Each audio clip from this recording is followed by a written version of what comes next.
Depuis des années, les entreprises publiques burundaises souffrent d'une gestion inefficace où les postes clés sont souvent attribués en fonction de l'allégeance politique plutôt que de la compétence. Le Natel, par exemple, a vu son chiffre d'affaires chuter de moitié en 5 ans, passant de 10 milliards de francs en 2015 à 5 milliards en 2020, ce qui témoigne d'une gestion déficiente aggravée par des dettes accablantes. La Régie des eaux, chargée de la fourniture d'eau et d'électricité, se débat également avec des créances impayées dépassant les 60 milliards de francs bouts. Cette accumulation de dettes prouve que l'entreprise rencontre des problèmes de gestion et de recouvrement des paiements qui affectent sérieusement sa capacité à investir dans l'amélioration des infrastructures et à fournir des services fiables. Sa faillite a débuté dans les années 2000.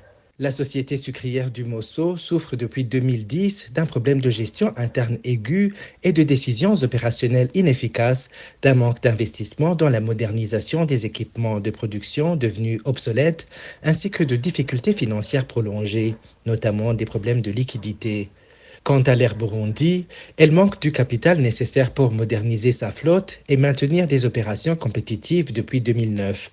La société rencontre des problèmes de gestion stratégique et opérationnelle ayant conduit à des décisions mal avisées, ainsi qu'à l'utilisation d'équipements et de technologies dépassées qui n'ont pas été mises à jour pour répondre aux normes internationales.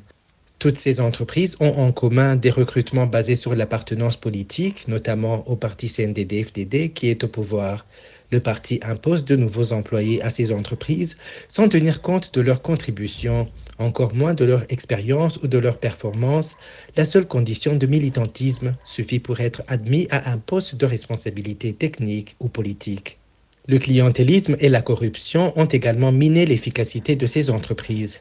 Ces nominations politiques sapent la compétence technique nécessaire pour gérer des entreprises aussi vitales, tandis que la corruption entrave l'allocation efficace des ressources, comme le soulignent les activistes de la bonne gouvernance.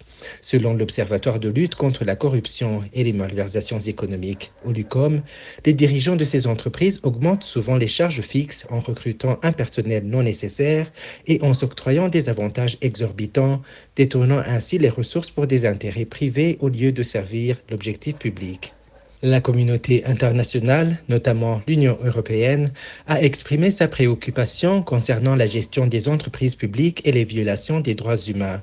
La conditionnalité de l'aide financière basée sur l'amélioration de la gouvernance et du respect des droits humains est devenue une norme qui entrave les flux financiers essentiels au développement économique du pays, selon le dernier rapport de la Commission des Nations Unies sur le Burundi. Pour redresser ces entreprises, des réformes profondes sont nécessaires selon les experts économistes.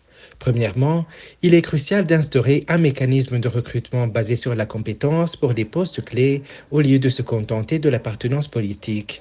Ensuite, il est nécessaire d'améliorer les transparences financières par des audits réguliers et publics afin de regagner la confiance des investisseurs et des partenaires internationaux.